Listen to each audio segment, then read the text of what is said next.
The Great Gatsby by F. Scott Fitzgerald.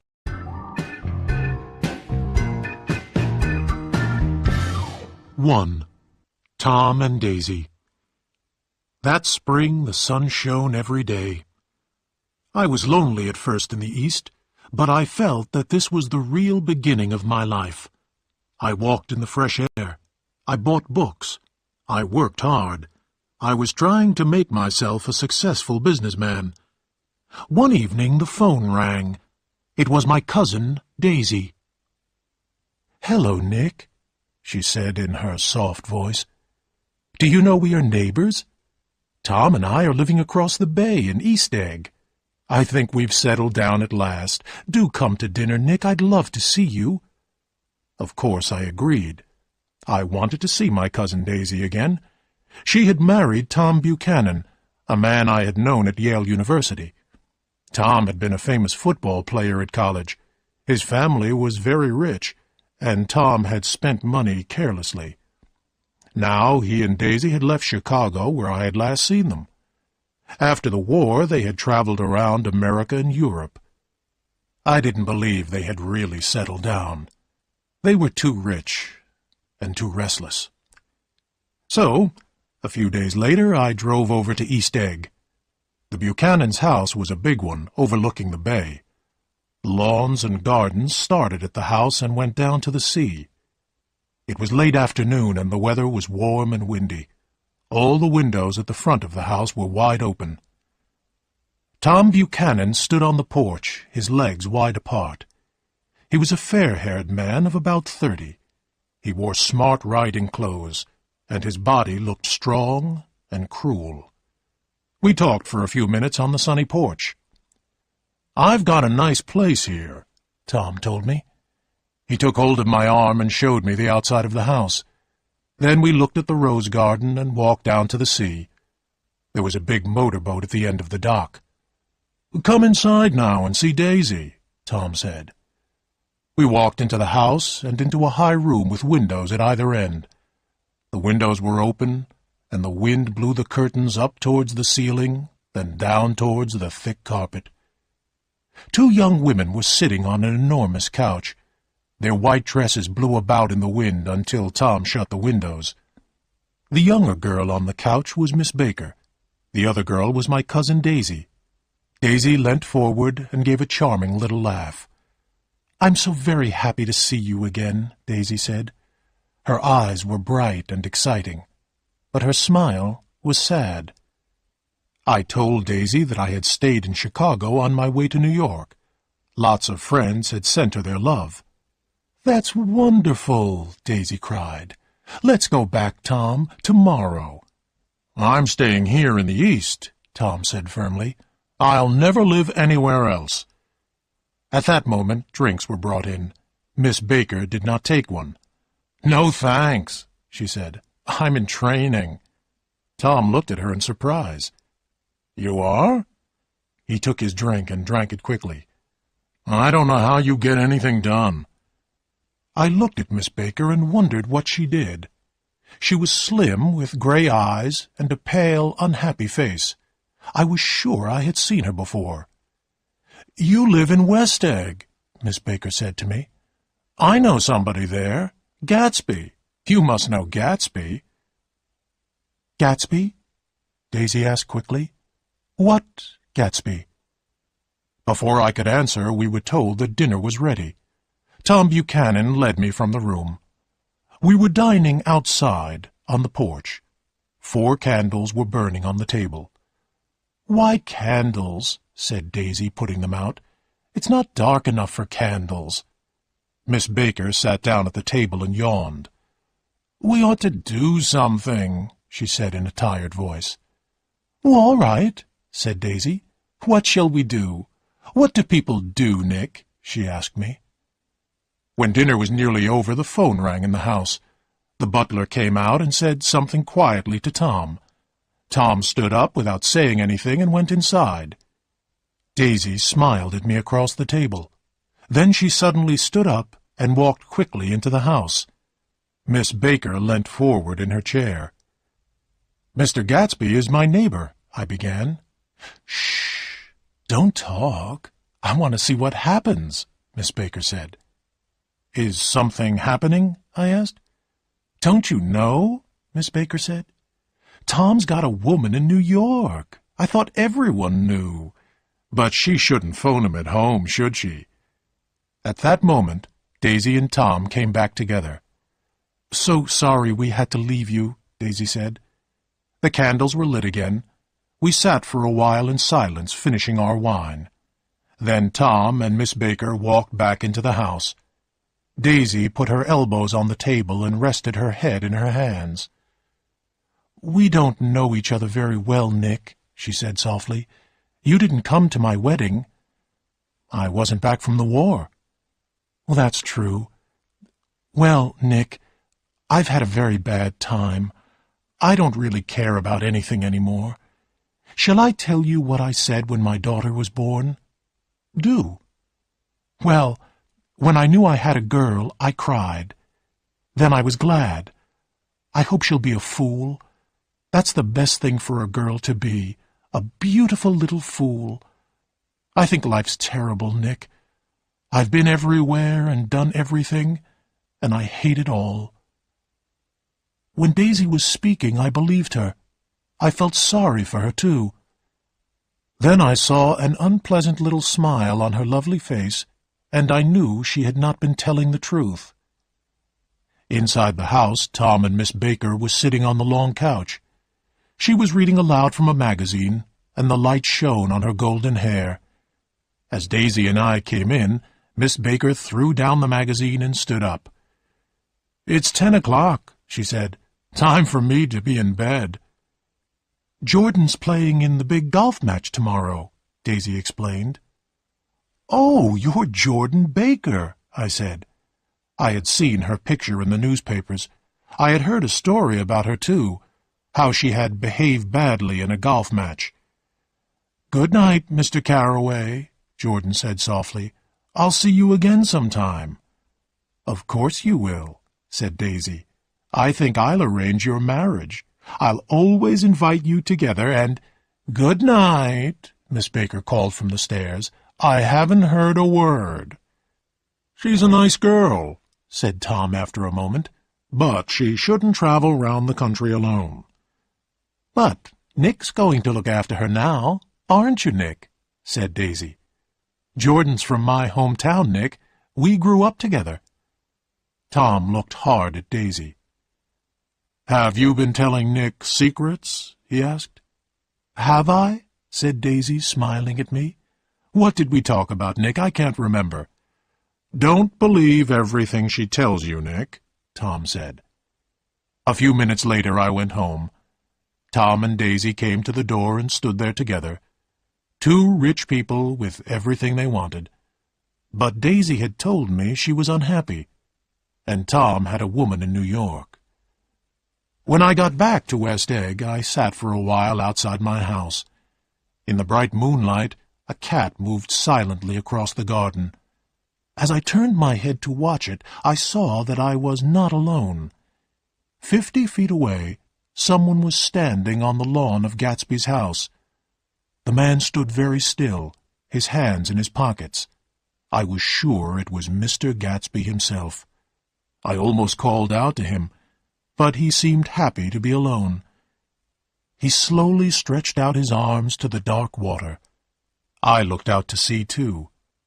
There was one green light, very small and far away. When I looked back to Gatsby again, he had gone. I was alone now, in the dark night.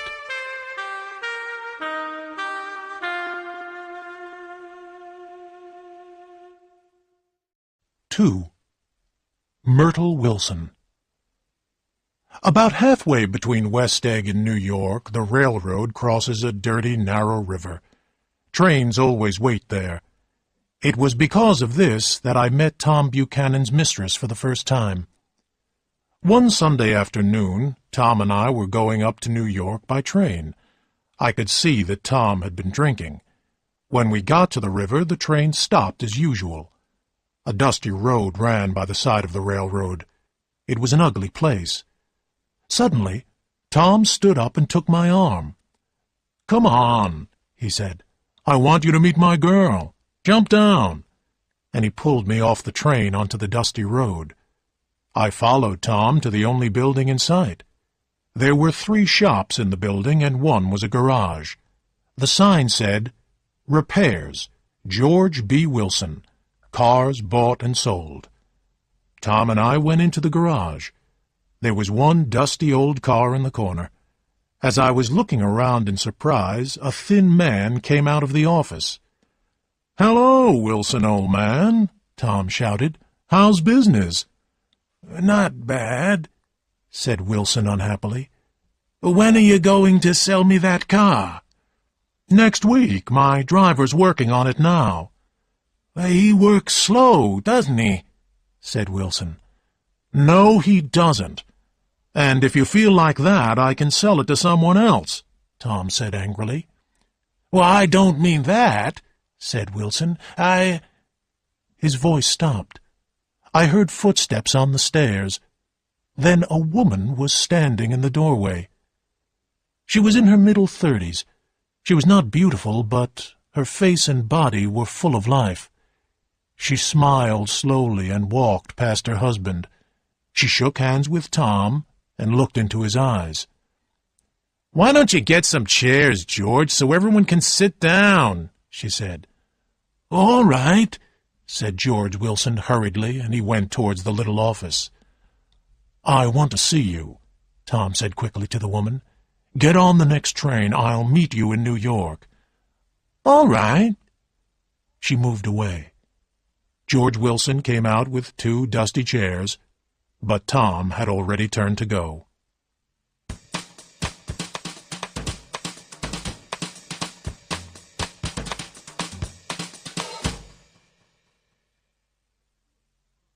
"It's good for Myrtle to get away," Tom said as we were waiting for the next train.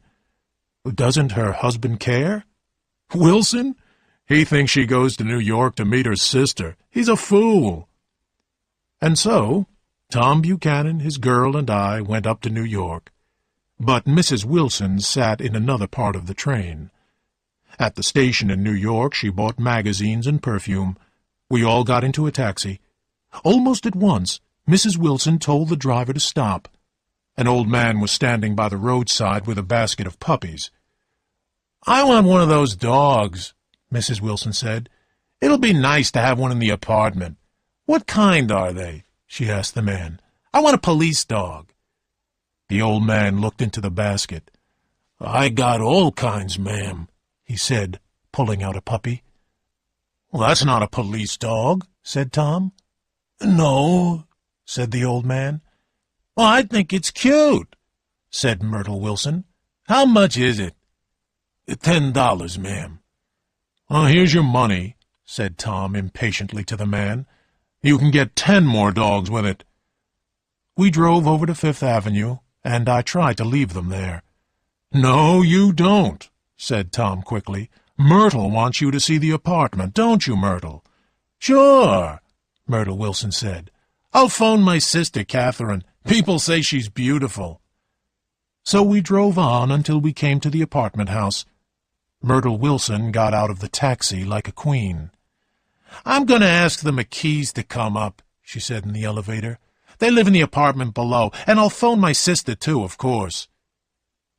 The apartment was 4 small rooms on the top floor. The living room was crowded with furniture. Mrs. Wilson sent the elevator boy out to buy food for the dog. Tom took a bottle of whiskey from a locked cupboard. I have been drunk only twice in my life.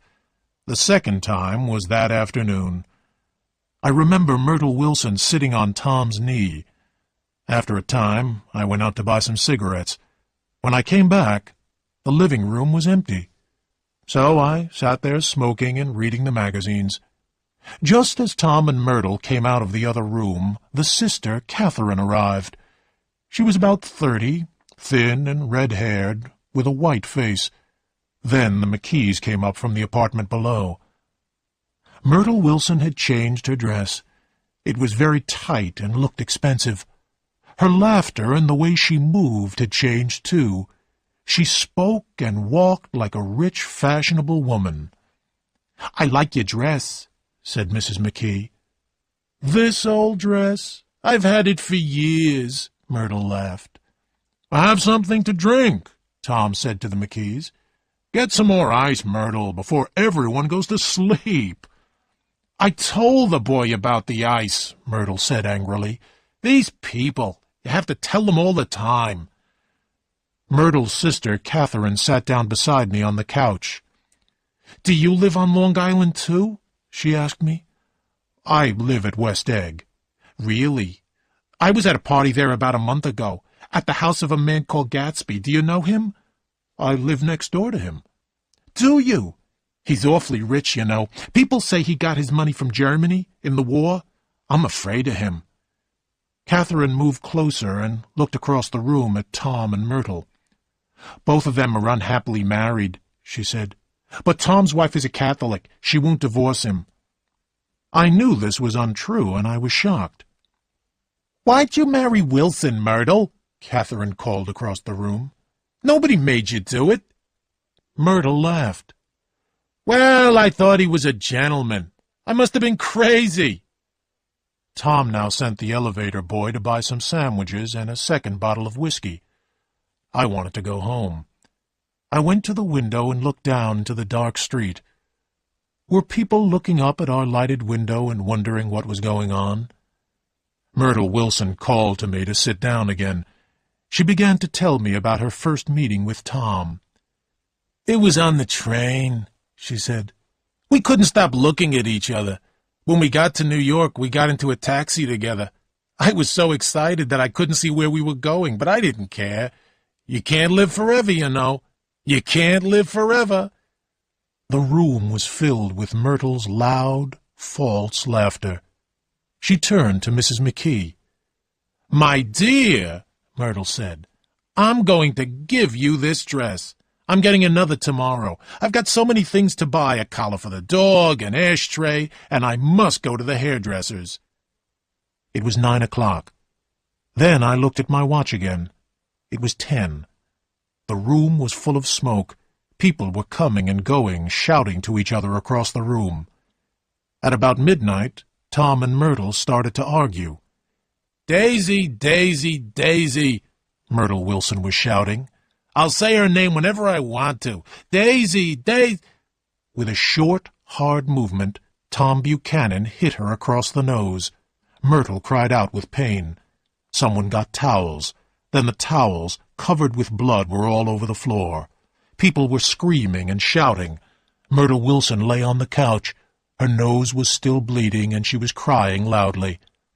Mr. McKee woke up and walked towards the door. I picked up my hat and followed him out. We went down in the elevator together. Then I was on the station, half asleep, waiting for the early morning train to West Egg.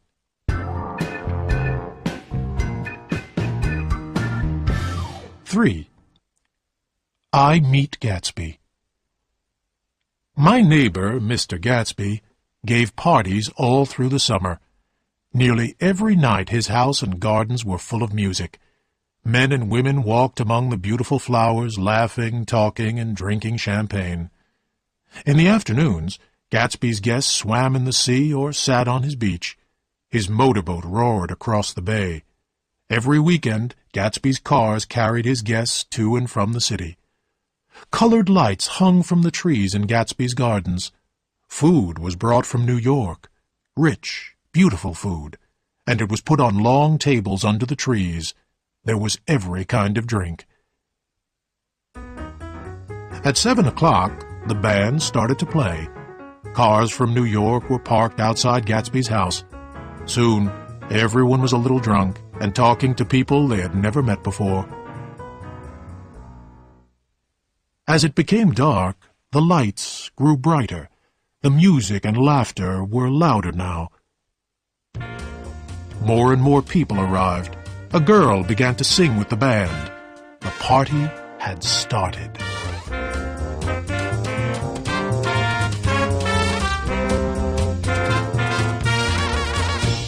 Not all these people had been invited to Gatsby's house. All kinds of people drove out to Long Island and stopped outside Gatsby's door. Then they joined the party and started to have a good time. Sometimes they were introduced to Gatsby. Sometimes they never saw him. One day, I was invited to one of Gatsby's parties. As soon as I arrived, I began to look for Gatsby to thank him for his invitation. But no one knew where he was. As I went to get a drink, I saw Jordan Baker. I walked towards her, glad to see someone I knew. "I thought you might be here," Jordan said. We took our drinks and sat down at a small table under a tree. Jordan began to talk to a girl in a yellow dress. "Do you come to these parties often?" Jordan asked her. "Why, I come here when I can," the girl said. "No one cares what I do, so I always have a good time. Last time I was here, I tore my dress. Do you know, Gatsby sent me a new one? It cost him $265. "There's something strange about a man like that," another girl said. "He doesn't want any trouble from anybody."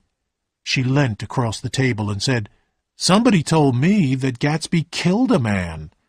"I heard he was a German spy," a man added. "Oh, no. He was in the American army in the war, but I'm sure he's killed a man," someone else said, and the girls laughed excitedly. Supper was now being served. Jordan and I left our table and went to look for Gatsby. The bar in the garden was crowded, but Gatsby wasn't there. We walked into the house, opened a door, and found ourselves in a library. A fat, middle-aged man was leaning against the table. He stared at us through his round glasses. "What do you think?" he asked. "All these books, they're real." "Are they?" "Sure. I thought they were made of cardboard. Here, look. Gatsby is smart. He does everything right." And the man held up a book in front of our faces.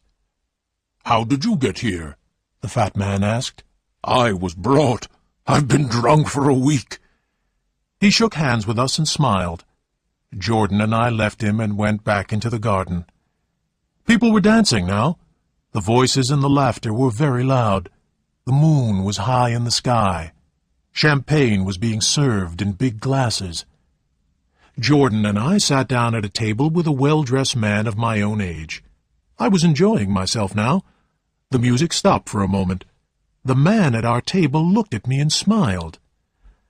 "I think I know your face," the man said. "Weren't you in France during the war?" "Well, yes, I was." "Me too," he said. We talked about the war for a few minutes. Then the man told me that he had a new motorboat. "Want to go out with me in the morning, old sport?" he asked. "Sure, what time?" "Oh, let's say 9 o'clock. I looked around the garden and smiled. "This is an unusual party," I told the man. "I haven't seen my host yet. Gatsby sent me an invitation this morning. I ought to thank him." The man stared at me in surprise. "Oh, I'm Gatsby," he said. "I thought you knew, old sport. I'm not a very good host, am I?" Gatsby smiled. He had a pleasant smile. His smile made me feel important. I looked at Gatsby with interest. He was a tough-looking young man, but he had beautiful clothes and beautiful manners. At that moment the butler hurried up to our table. Gatsby stood up and bowed to each of us. "Chicago's on the phone. You must excuse me," he said politely. "Please ask for anything you want, old sport. I will see you again later." When Gatsby had gone into the house, I said, "Who is he, Jordan? Does anyone know?" "He's a man called Gatsby, that's all I know." "But where is he from? What does he do?" "Now you've got interested in him," Jordan smiled. "Everyone does. He told me once he was educated at Oxford, England, but I don't believe it." "Why not?" "I don't know, but who cares? He's got good manners, and he gives big parties. I like big parties." There was a crash on the drums, and the band leader spoke. "A new jazz tune for Mr. Gatsby," he cried. The band began to play. I looked up and saw Gatsby standing alone on the white steps in front of his house. His face was tanned, and his hair was cut short. Gatsby stood there, very straight, his hands in his pockets. I wondered why people seemed a little afraid of him. When the jazz tune ended, every girl kissed the nearest man and fell into his arms, half drunk. But there was no girl in Gatsby's arms. He stood there on the steps alone. The butler came back to our table. "Miss Baker," he said, "Mr. Gatsby would like to speak to you." "To me?"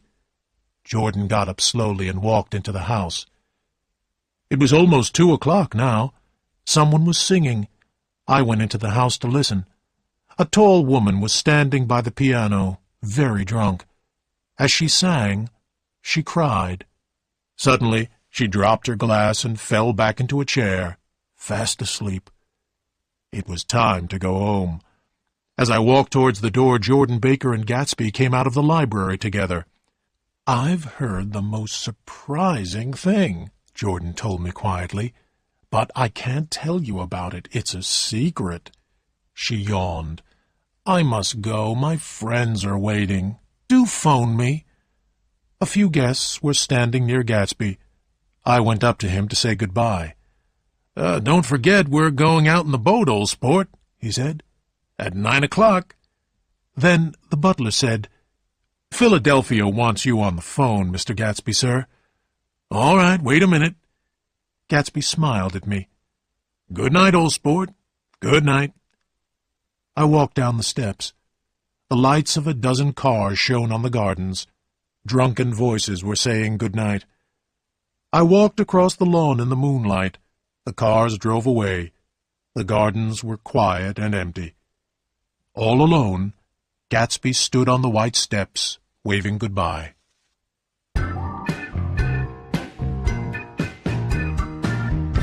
4. I have lunch with Gatsby. I worked hard that summer. I met a lot of business people and began to understand my job. I enjoyed living in the East. I liked New York and its crowds of people.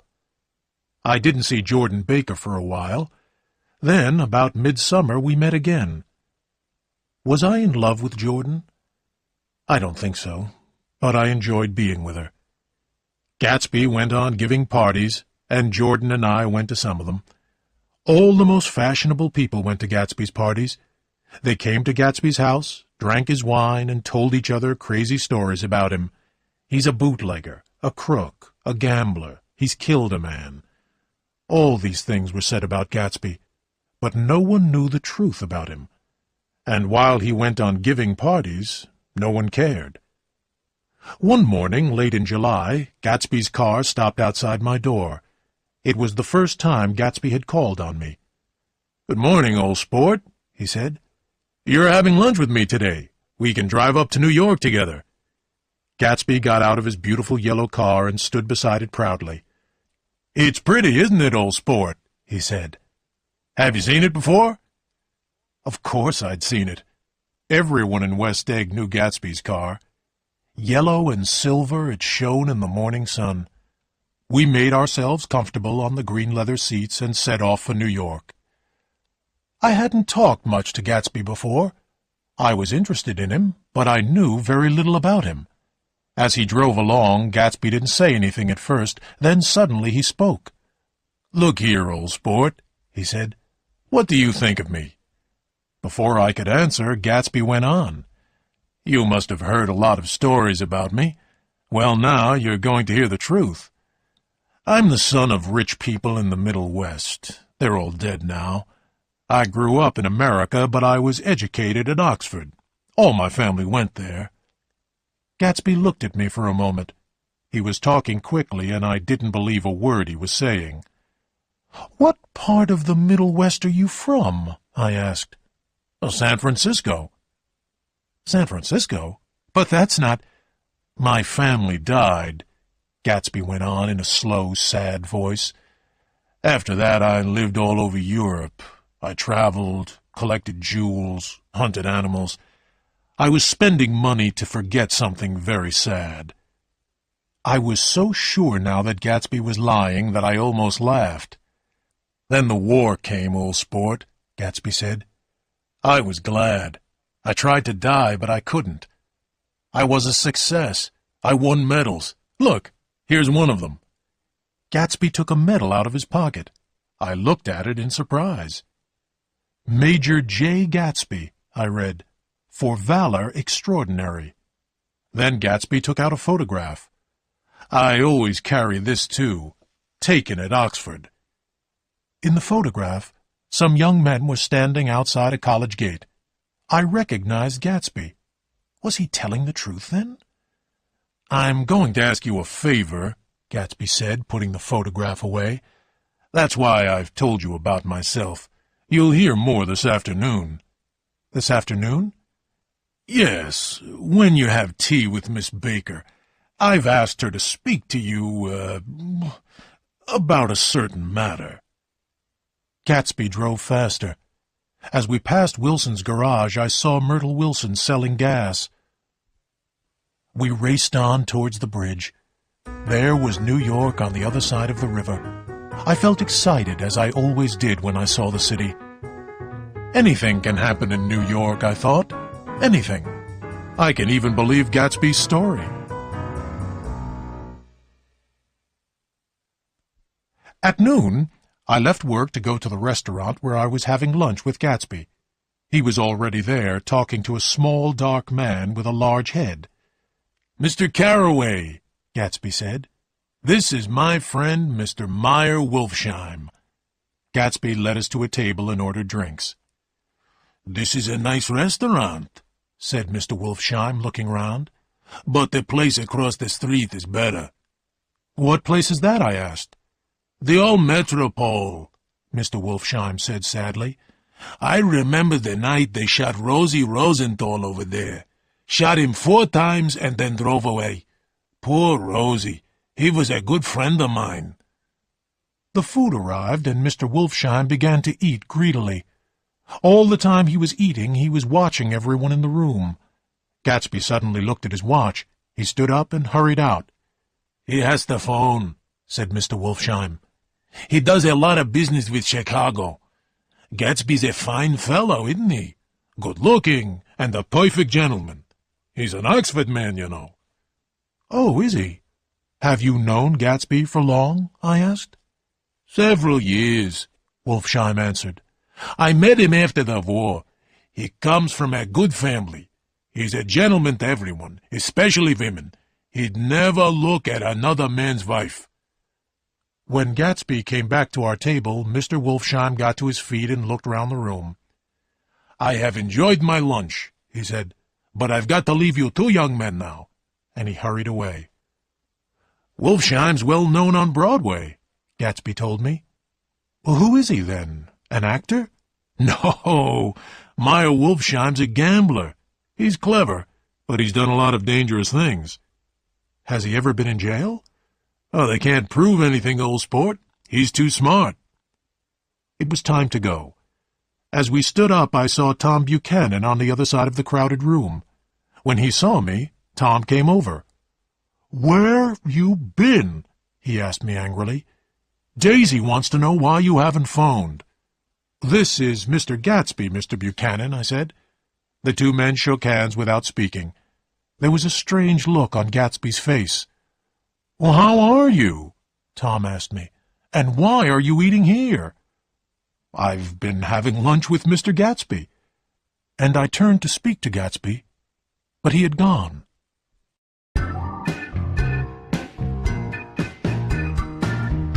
Five. Daisy and Gatsby. Start of the dream. Later that afternoon, I met Jordan Baker at the Plaza Hotel. After tea, she told me that Gatsby had known Daisy. They had known each other in the Middle West 5 years before. "Daisy and I grew up in the same town," Jordan began. "In 1917, Daisy was 18. She was the most beautiful and the most popular girl in Louisville. Her family was very rich. Daisy always dressed in white, and she had a little white car. She went out with all the young officers. The telephone in her house rang all day long. One day in October, I was walking past Daisy's house. Daisy was sitting in her car with an officer I hadn't seen before. They were so busy talking that they didn't see me.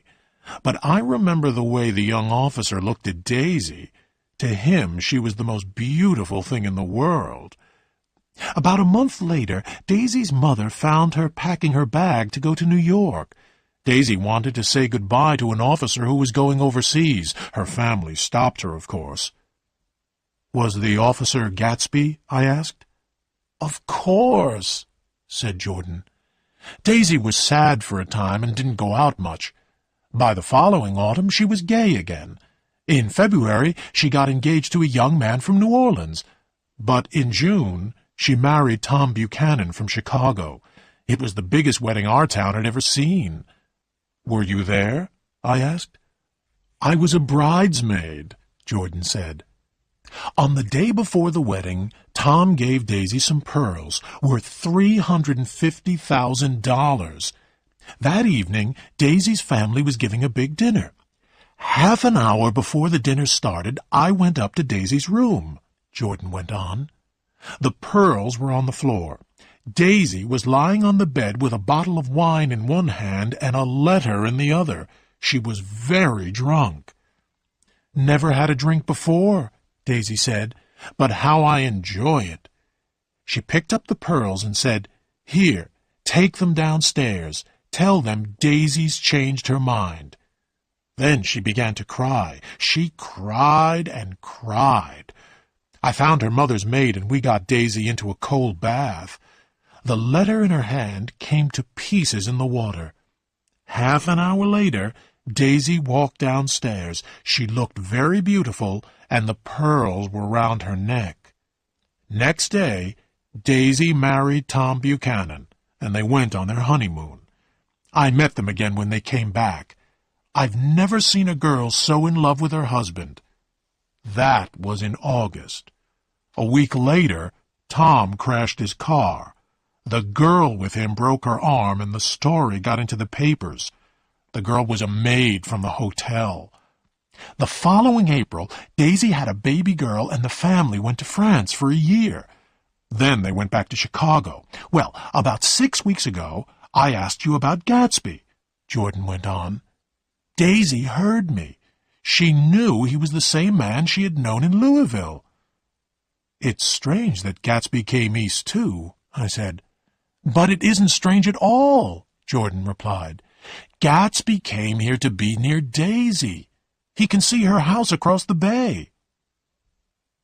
Then there was a reason for all those parties. Gatsby had hoped that one evening Daisy would walk into his house. "Gatsby wants you to do something for him," Jordan was saying. "He wants you to invite Daisy to tea. Then he'll call in, too. He wants to show Daisy his house." I thought for a moment. Gatsby wasn't asking very much. He had waited 5 years.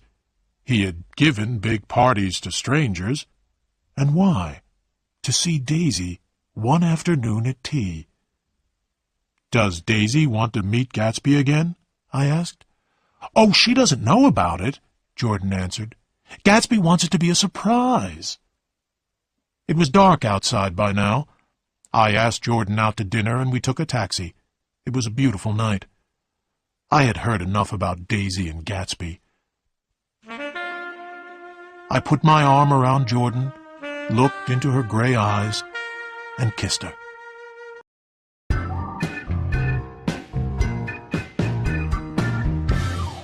Six. Daisy comes to tea. It was nearly 2 o'clock in the morning when I got home. For a moment I thought my house was on fire. Then I saw that all the lights were on in Gatsby's house, but everything was silent. There was no music and no happy laughter. As I stood there, Gatsby walked across the lawn towards me. "I thought it was a party," I said. "No, I'm all alone, old sport. Why not come for a drive in my car?" "It's too late." "Well, what about a swim? I haven't used the pool all summer."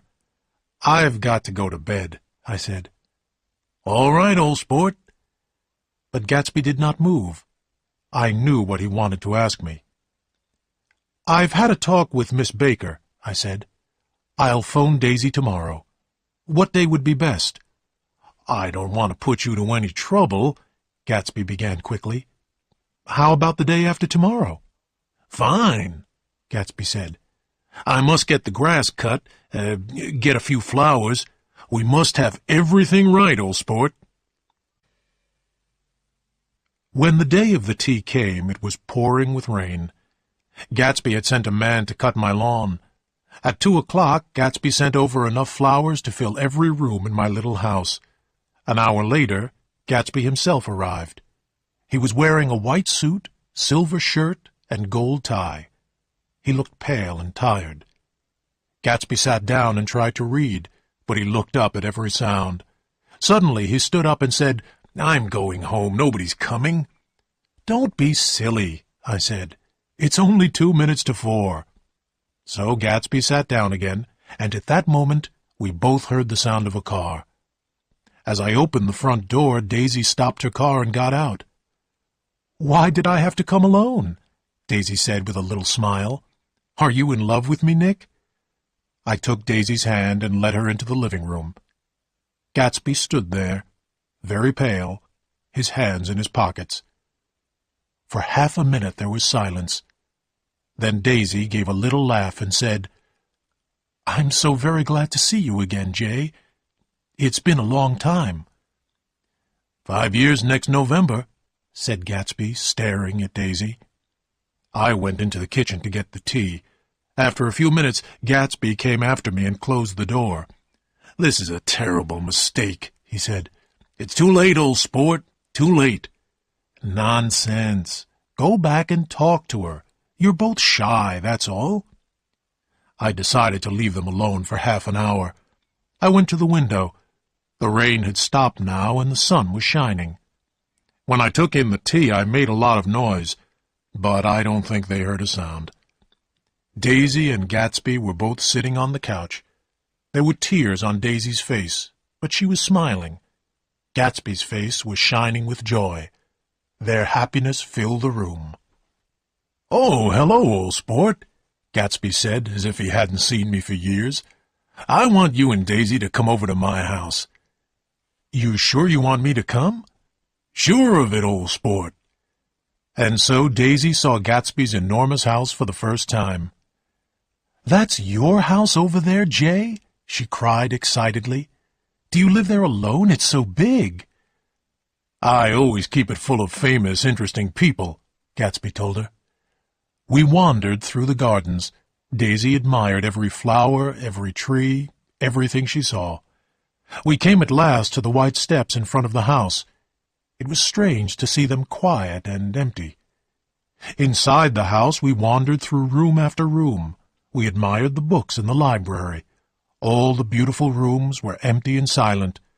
We went upstairs and looked at bedrooms and bathrooms painted in pale, rich colors.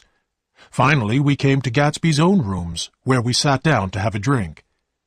Gatsby had never stopped looking at Daisy. Once he nearly fell downstairs. He was trying to see everything in his house through her eyes. He was like a man walking in his sleep. "It's a funny thing, old sport," Gatsby said slowly. "When I see, I can't believe." He put down his drink and opened 2 big cupboards. He began to take out shirts, suits, ties. "I've got a man in England who buys me clothes," Gatsby explained. "He sends things over twice a year." The brightly colored clothes covered the table and fell onto the floor. Silk, wool, cotton. The pile grew higher and higher. Suddenly Daisy hid her face in the shirts and began to cry. "I don't know why I'm crying," she said. "But they're such beautiful shirts, Jay. I've never seen such beautiful shirts before in all my life." It was getting darker now, and the rain had started again. Daisy and Gatsby stood together, looking out of the window. I began to walk round the room in the half-darkness. On Gatsby's desk was a photograph of a tough-looking old man. The man was dressed in sailing clothes. "Who's this?" I asked Gatsby. "Well, that's Mr. Dan Cody, old sport. He used to be my best friend years ago. He's dead now. Dan Cody had a big yacht, and we sailed around together for nearly 5 years. He was like a father to me." This was one of the few things that Gatsby told me about himself that was really true. But I did not know that then. I was going to ask Gatsby more about Mr. Cody, but Daisy suddenly cried out, "Come back here, Jay, quick!" In the west, pink and golden clouds had formed over the sea. "Look at that," Daisy said softly to Gatsby. "I'd like to put you in one of those clouds and push you around in it." I tried to go then, but they wouldn't let me. "I know what we'll do," Gatsby said. "We'll have Klingspringer play the piano." Gatsby found Klingspringer. He was a young man who lived in the house. In the music room, Gatsby turned on a lamp beside the piano. He lit Daisy's cigarette with a shaking hand. They sat down together on a couch, away from the light. Klingspringer sat down at the piano and began to play. "In the morning, in the evening, ain't we got fun?" he sang softly. When I went over to say goodbye to Gatsby, he had a look of surprise on his face. Gatsby had dreamed of Daisy for almost 5 years. Now his dream was beside him. He could not believe it. They had almost forgotten I was there. Daisy looked up as I spoke and held out her hand. Gatsby looked up too, but he didn't seem to know me. I went out of the room quietly, leaving them together.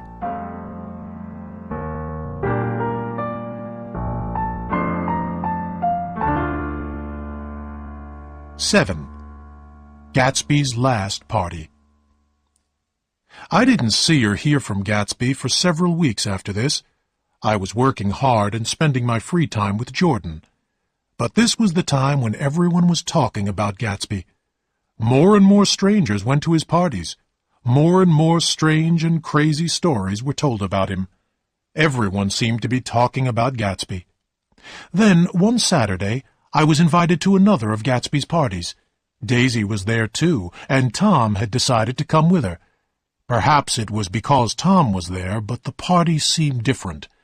There was an unpleasant, uneasy feeling about it. But all the same people were there. They were drinking champagne as usual, dancing and laughing as before. Tom and Daisy arrived as darkness was falling. Gatsby went over to them at once. Then he took them slowly round the gardens, pointing out his most famous guests proudly. Daisy and Gatsby danced together. I had never seen Gatsby dance before. Then they walked over to my house and sat there together for about half an hour. Tom didn't seem to care. He found a girl he wanted to talk to, and the evening passed as usual. I could see that Daisy was not happy at the party. She hated all these laughing, shouting strangers. They didn't seem to care for anybody or about anything. By the time the Buchanans were ready to leave, Tom was in a bad temper. "Who is this Gatsby, anyway?" Tom asked as he and Daisy were waiting for their car. "Is he a bootlegger? A crook? He knows a funny lot of people. Where does he find them? Where does he get his money from?" "Lots of people come who haven't been invited," Daisy said. "He's too polite to tell them to go." "I'd like to know who Gatsby is and what he does," Tom repeated, "and I'm going to find out." As they got into their car, Daisy looked back at the house sadly. Gatsby was nowhere to be seen. I stayed late that night because Gatsby wanted me to. When everyone had gone, we sat on the steps together. "Daisy didn't enjoy herself," Gatsby said. "Of course she did." "No, she didn't have a good time. I couldn't talk to her. I felt farther away from her than ever. It's hard to make her understand." And then Gatsby told me what he wanted. He wanted Daisy to ask Tom for a divorce. He wanted her to tell Tom that she didn't love him, that she had never loved him, that she loved only Gatsby. Gatsby wanted to take Daisy back to Louisville, where they had first met. Gatsby and Daisy would be married. Gatsby wanted the last 5 years to be completely forgotten. Gatsby didn't seem to understand how much he was asking. "Don't ask Daisy for too much at once," I told him. You can't repeat the past." "Can't repeat the past?" Gatsby said in surprise. "Of course you can. Everything's going to be the way it was before. She'll see." Gatsby began to talk about the time when he had first met Daisy. He told me about the first time he had kissed her. That was when Gatsby's dream had begun, and he had spent his life trying to make that dream come true. But no woman can be turned into a dream.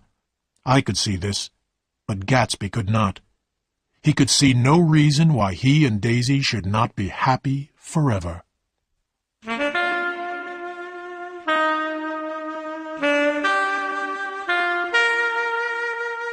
Eight. The hottest day of summer. It was when everyone was talking about Gatsby that his party suddenly came to an end. One Saturday there were no lights in Gatsby's house or in his garden. A few cars drove up to the house, but almost immediately drove away. I wondered what was the matter. I decided to go over and find out. A new servant opened the door. "Is Mr. Gatsby sick?" I asked. "No," he said rudely. "Well, tell him Mr. Carraway called." "Carraway? Okay." And he shut the door in my face. Next day Gatsby phoned me. "Are you leaving?" I asked. "No, old sport, of course not. I've sent all my old servants away. Daisy comes over in the afternoons. I didn't want them to talk about her in the village. Some friends of Wolfsheim are looking after me now." Gatsby was phoning with an invitation from Daisy. She wanted me to have lunch at her house the following day. Jordan would be there, and, of course, Gatsby too. Daisy phoned me half an hour later. She seemed glad that I had accepted the invitation, but her voice was nervous and excited. The next day was the hottest day of the summer. The smallest movement made you hot and tired. I drove over to the Buchanan's house with Gatsby in his big yellow car. Its green leather seats were too hot to touch. The room where Daisy and Jordan were sitting was dark and cool. The two girls, both dressed in white, raised their hands lazily. "It's too hot to move," they said together. Gatsby stood in the middle of the room in his elegant pink suit. He could not believe that he was in Daisy's own house. Daisy watched him and gave her sweet, exciting laugh. At that moment, Tom opened the door noisily and hurried into the room. "Ah, Mr. Gatsby, hello, Nick," he said, holding out his hand to me. "Make us all a cold drink," Daisy cried. As Tom left the room again, Daisy went over to Gatsby and kissed him on the mouth. "You know I love you," she said softly. When Tom brought in the drinks, we all drank greedily. We had lunch in the darkened dining room and drank a lot of cold beer. "What are we going to do this afternoon?" asked Daisy. "And the day after that? And the next 30 years? Oh, it's so hot," Daisy went on, almost crying. "I know. Why don't we drive to New York?" She looked across the table into Gatsby's eyes. "Ah," Daisy cried in her soft, exciting voice, "you always look so cool." They looked at each other as though they were alone in the room. Suddenly, Tom Buchanan understood. His wife, Daisy, was in love with Gatsby. Tom's mouth opened a little. He looked first at Gatsby, and then at Daisy. Tom stood up. "All right, then," he said in a hard voice. "We're going to town. Let's go." The girls went upstairs to get ready. We went out onto the porch. "Shall we take anything with us to drink?" Daisy called down. "I'll get some whiskey," Tom answered. Gatsby turned to me and said, "I can't say anything to him in his house, old sport." "I think Daisy's voice told him everything," I said. "Well, she's always had everything she's wanted," Gatsby went on. "Daisy's voice is full of money," he added. That was it. Daisy's charm was the charm of the rich and spoilt. Tom came out of the house with the whiskey wrapped in a towel. Daisy and Jordan followed him, looking cool and charming in their white dresses. "Shall we all go in my car?" said Gatsby. "You take my car," Tom said in a loud voice to Gatsby. "Come on, Daisy. I'll take you in this yellow one," he added, walking towards Gatsby's car. But Daisy moved away from her husband. "No, Tom, you take Nick and Jordan. We'll follow you." And she pushed Gatsby towards the Buchanan's small blue car. Jordan, Tom, and I got into the front seat of Gatsby's car. "Did you see that?" Tom asked us angrily. "Where did Daisy find a man like that?" "He's an Oxford man," said Jordan. "Like hell he is. He wears a pink suit," Tom said angrily. "I'm beginning to find out the truth about Gatsby, and it's not very pleasant." We were all hot and bad-tempered by now. When Tom reached Wilson's garage, he had to stop for gas. Wilson came out slowly and stood in the hot sun. He looked very ill. "Well, come on," Tom shouted. "Have I got to get the gas myself?" "I'm sick," said Wilson. "I've got to get away. When can you sell me your old car?" "Next week," Tom said quickly. "What about buying this yellow one? I got it last week. Why are you going away?" "My wife and I are going west," Wilson said. "I'm getting her away from here. I've found out something." Tom stared at him. "Never mind about that. What do I owe you?" he said in a hard, cold voice. As Tom was giving Wilson the money, Gatsby and Daisy drove by in the blue car.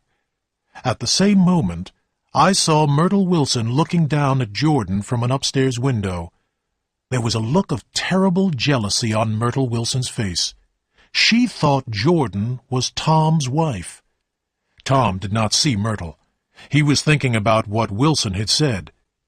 In one afternoon, Tom seemed to be losing his wife and his mistress too. He drove on, much too fast, until he was beside the blue car. Gatsby stopped and Daisy called out, "Where are you going? It's so hot. We'll drive around and meet you later." But Tom wanted to stay near Daisy and Gatsby. After some argument, we all drove to the Plaza Hotel. We took a room there so that we could have a drink. It was a crazy idea. The room was large, but it was very hot. We opened all the windows, but it made no difference. "Oh, it's so hot," said Daisy. "Why did we come here?" "Stop talking about the heat. You make it worse," said Tom, putting the bottle of whiskey on the table. "Why not leave her alone, old sport?" said Gatsby. "You wanted to come, you know." "I don't like being called old sport," said Tom in a bad-tempered way. "Where did you learn to say that?" "If you're rude, Tom, I won't stay a minute," Daisy said. "Why don't you phone for some ice?" We sat in silence, waiting for the waiter to bring the ice. Then Tom looked at Gatsby and said, "By the way, Mr. Gatsby, you were at Oxford, weren't you?" "Yes, I went there." The waiter came in with the ice. When he had gone, Tom said, "When were you there, exactly?" "It was in 1919, Gatsby replied quietly. "I was only there for 5 months. American officers were able to go to an English university after the war." So that story was true. I was glad. Daisy got up with a smile. "Open the whiskey, Tom," she said, "and I'll make everyone a drink." "Wait a minute," said Tom. "I've one more question to ask Mr. Gatsby." "Go on," said Gatsby politely. "What kind of trouble are you trying to make between me and my wife?" "Stop it, please, Tom," said Daisy quickly. "Why should I?" Tom shouted. "Have I got to watch a nobody from nowhere make love to my wife and say nothing?" "Now listen," said Gatsby. "I've got something to tell you, old sport." "Oh, please don't say anything," Daisy said. "Why don't we all go home? It's too hot to argue." "I want Mr. Gatsby to give me an answer to my question," Tom said loudly. "Your wife doesn't love you," said Gatsby. "She's never loved you. She loved me." "You're crazy," cried Tom, jumping to his feet. "It's the truth," said Gatsby. "We've loved each other for 5 years, old sport, and you didn't know." "I tell you, you're crazy," Tom shouted again. "Daisy loved me when she married me, and she loves me now. And I love Daisy, too. I always have. She knows that." Gatsby walked over to Daisy and stood beside her. "Tell him the truth. Tell him you never loved him," he said. Daisy looked at each one of us unhappily. "I never loved him," she said slowly. Then Daisy turned to Gatsby with a frightened, unhappy look in her eyes. "Oh, you want too much, Jay," she cried. "I love you now. Isn't that enough?" She began to cry. "I did love Tom once, but I loved you, too." "You loved me, too?" Gatsby repeated slowly. "I can't say I never loved Tom. It wouldn't be true," Daisy said sadly. "Of course it wouldn't," said Tom. "Now I'm taking you home, Daisy." "You don't understand," Gatsby said quickly. "Daisy's leaving you." "Nonsense." "Yes, I am," said Daisy, speaking with difficulty. "You're leaving me for a little crook?" Tom shouted. "He's a bootlegger. He's a friend of Meyer Wolfsheim. I've been hearing all about you, Mr. Gatsby. You and your friends ought to be in jail." I looked at Gatsby. His face was hard, with a terrible expression. I could believe then that he had killed a man. He started to talk to Daisy, quickly, excitedly. Daisy did not seem to be listening. On that hot afternoon, Gatsby's dream was slipping farther and farther away from him. "Please, Jay," Daisy said suddenly, "don't say any more. You must stop all this, please." Tom smiled. He knew that he had won. "You go home, Daisy," he said in a quiet voice. "Go with Mr. Gatsby in his car. He won't trouble you again." And slowly, sadly, Daisy and Gatsby had gone. It was 7 o'clock when Jordan and I left the hotel with Tom. As we drove back over the bridge, I remembered that it was my 30th birthday. I felt sad and tired.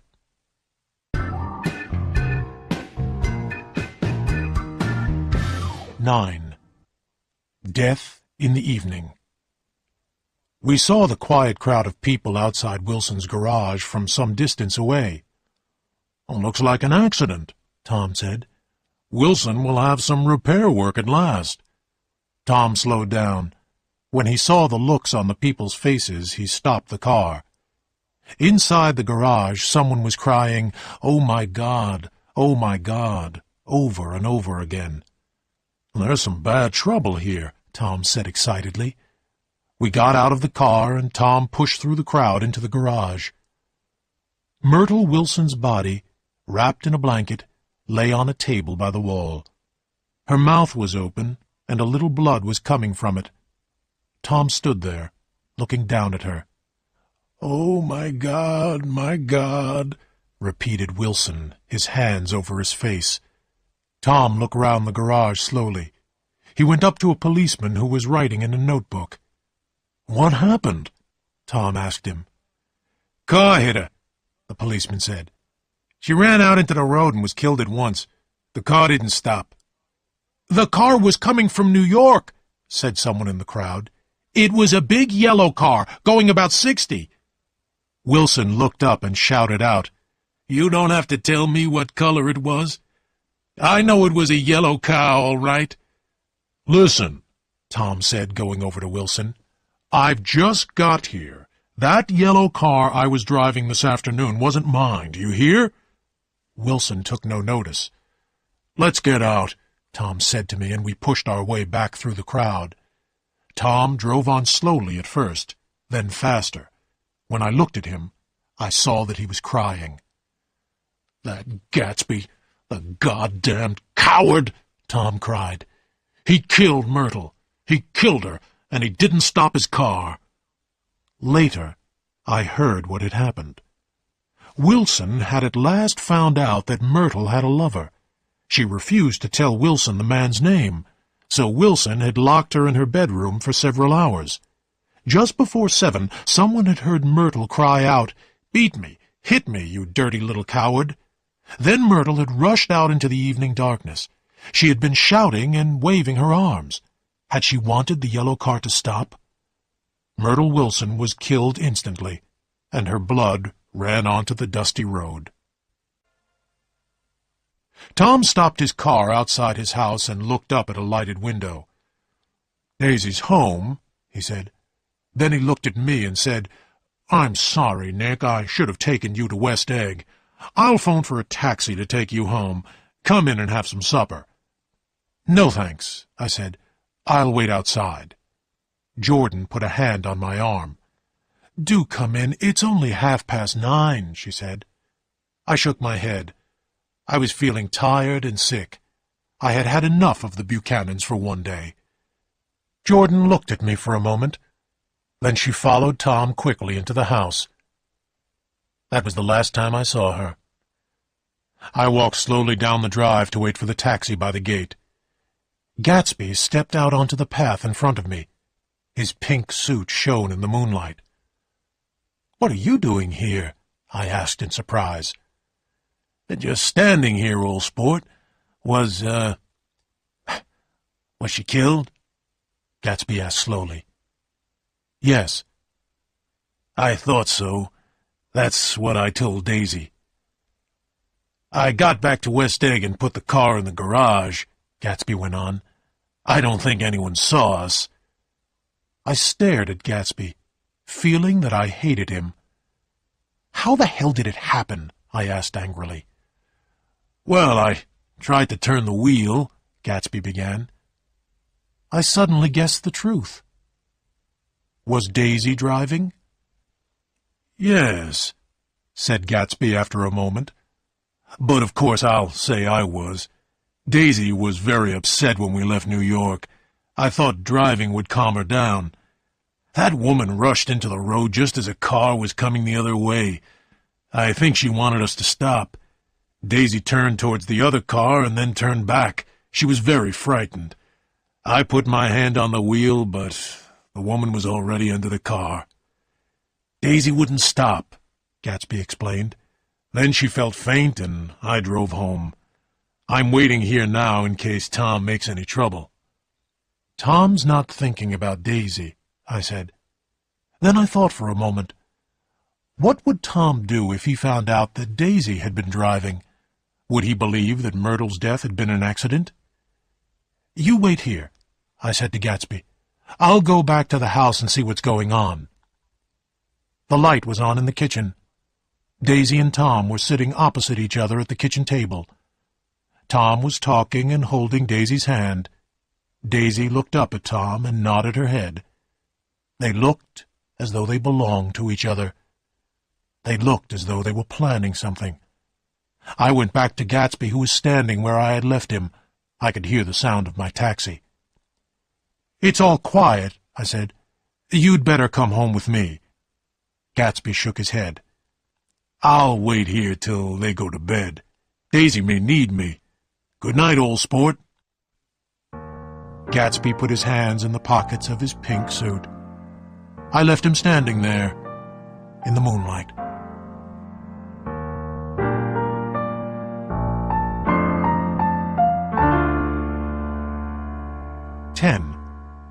The End of a Dream. I slept badly that night. I had terrible, frightening dreams. Just before dawn, I heard a taxi driving up to Gatsby's house. I dressed and went over there at once. The front door was open. Gatsby was sitting in the hall, still wearing his pink suit. "Nothing happened," said Gatsby sadly. "At 4 o'clock she came to the window for a moment, then she turned out the light." We looked round the house for a cigarette. There was dust everywhere. We sat smoking in the darkness. "You ought to go away," I told Gatsby. "The police are sure to find out the yellow car is yours." "Go away? Of course I can't, old sport. I must find out what Daisy wants to do." Gatsby began to tell me about Daisy. He told me how he had first been excited by her beauty and by her money. Gatsby had been a young man without money, and he had no hope of getting any. One October night, he and Daisy had become lovers. Then he had fallen in love with Daisy. And Daisy, a girl who had everything she wanted, fell in love with him. Life for Gatsby became more and more unreal. He spent hours telling Daisy about his dreams for the future, and, of course, she listened to him. Then Gatsby had to go to the war. When he came back, Tom and Daisy were on their honeymoon. The house began to fill with the pale light of dawn. Birds began to sing in Gatsby's garden. "I don't believe she ever loved him," Gatsby said. "You mustn't take any notice of what she said this afternoon. She was excited, and Tom frightened her." Gatsby and I had breakfast together, and then we went into the garden. The air was cooler. Summer was nearly over. The gardener came up to us and said, "I'm going to take the water out of the swimming pool, Mr. Gatsby. The leaves will be falling soon." "Don't do it today," Gatsby said. "I haven't used that pool all summer." It was time for me to go to work. But I didn't want to work, and I didn't want to leave Gatsby alone. "I'll phone you," I told him. "Do, old sport. I suppose Daisy will phone too." "I suppose so." We shook hands, and I began to walk away. Then I stopped and shouted back across the lawn. "They're no good, Gatsby. You're better than all of them." It was the only compliment I ever paid Gatsby, but I've always been glad I said it.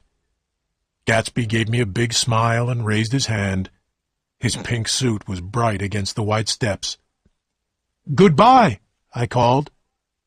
"Thank you, Gatsby."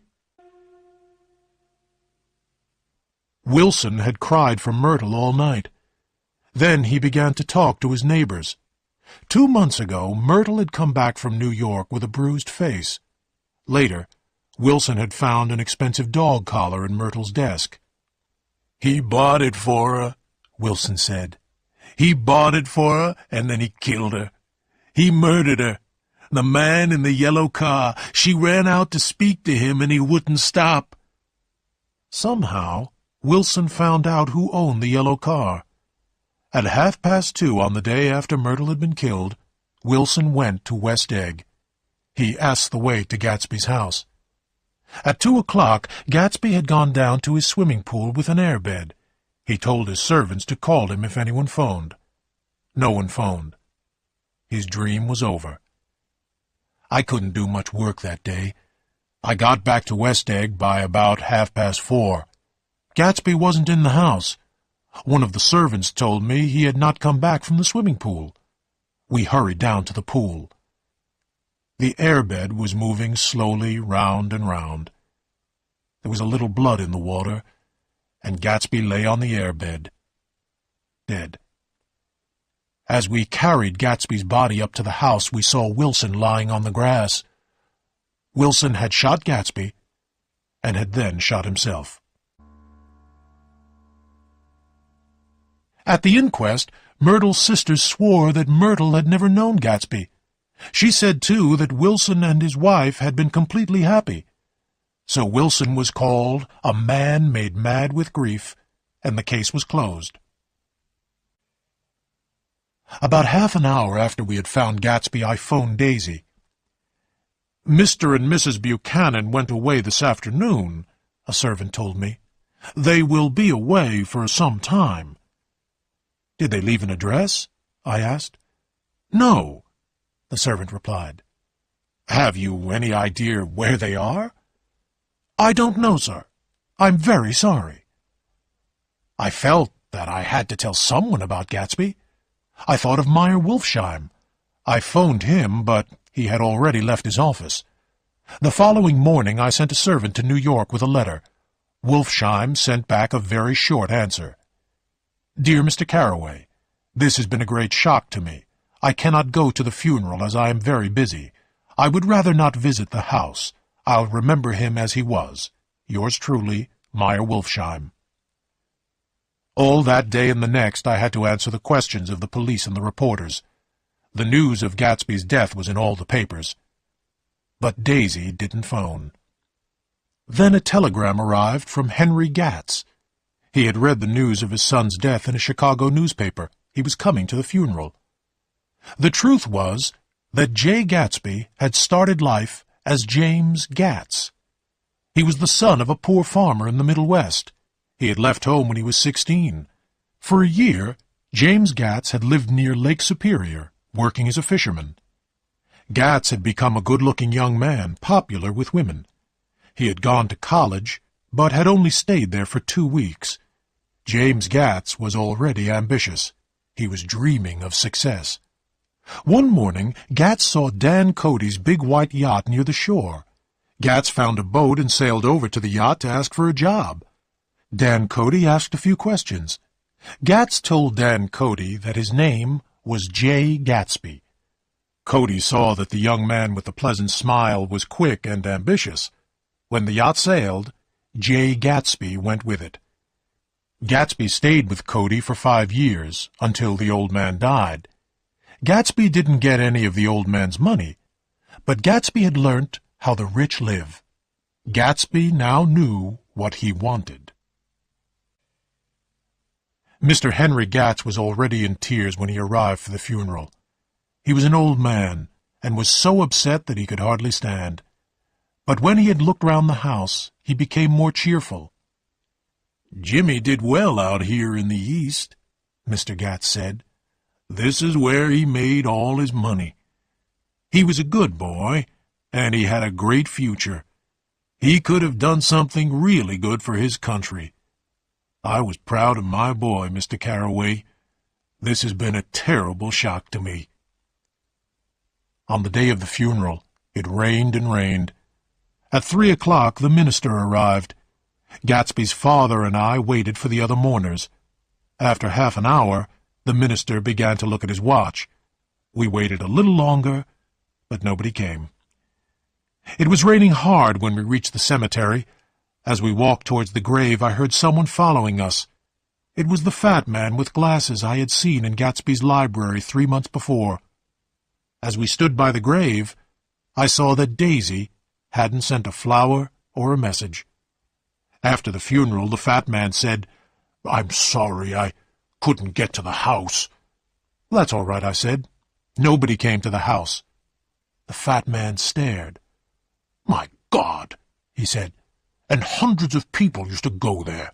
What friends!"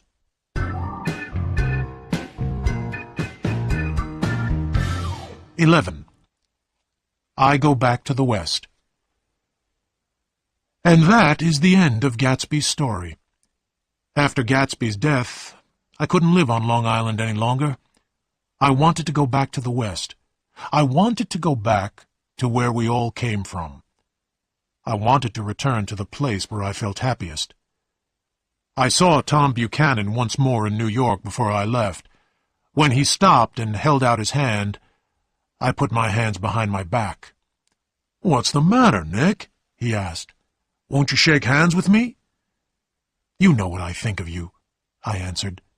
"What did you say to Wilson that afternoon?"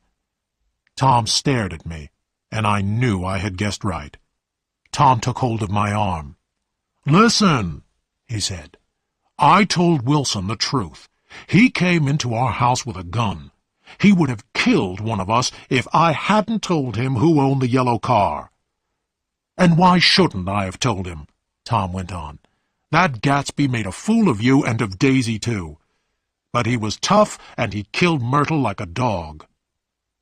There was nothing I could say.